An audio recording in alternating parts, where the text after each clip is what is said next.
मित्रांनो नमस्कार, मी अमित देशमुख. मी आज तुम्हाला अशा ठिकाणी घेऊन आलो की जिथे माझ्या लहानपणीच्या आठवणी ह्या लपलेल्या आहेत, दडलेल्या आहेत. लहानपणी याच ठिकाणी माझे वडील मला शाळेत सोडायला यायचे.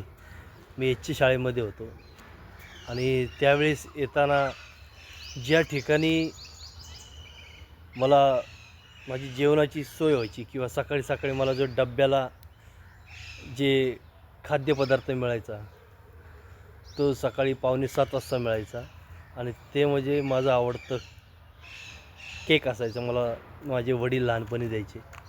आज मी त्या ठिकाणी आलेलो आहे. ती जागा तुम्हाला दाखवायची, त्याचकरता मी या ठिकाणी आलो. तर मित्रांनो तुम्ही बघू शकता ती जागा.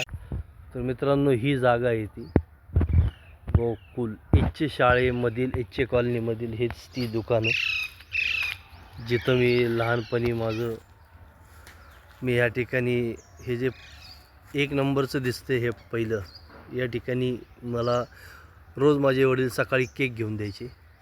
आणि इकडे एक स्टेशनरीचं दुकान होतं, ते 2-3. तर त्या ठिकाणी आम्ही पूर्ण स्टेशनरीचं सामान म्हणजे थोडक्यात पेन्सिल, खोड रबर, शार्पनर या अशा वस्तू घ्यायचो आम्ही त्यावेळी. आणि हा समोरून त्यावेळी रस्ता होता, तो आता बंद झाला आहे. कारण की एचचे जे काही कर्मचारी आहेत ते या ठिकाणी पूर्ण एचमध्ये राहायचे. आता पूर्ण ओसाड पडले या ठिकाणी सगळं. आता फक्त आठवणी राहिलेत मित्रांनो सांगण्याचं तात्पर्य असं आहे त्यामागे की आपण किती मोठे झालो तर आपलं लहानपण आपण कधी विसरू शकत नाही. आणि तेच या ठिकाणी माझ्यासोबत झाले.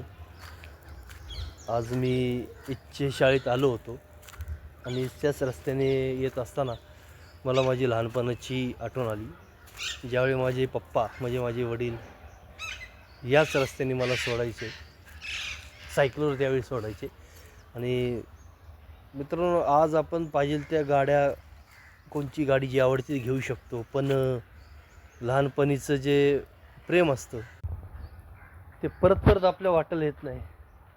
आणि त्या लहानपणीच्या आठवणींना उजाळा देताना नक्कीच खूप छान वाटतं, मस्त वाटतं. आज लहानपणीच्या माझ्या पूर्ण एचच्या शाळेमध्ये मी होतो, त्या सर्व आठवणी त्या ठिकाणी जाग्या झाल्या.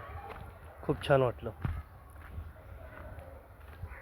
चला मित्रांनो नमस्कार, सर्वांना शुभप्रभात, गुड मॉर्निंग. आपला दिवस चांगला जाओ.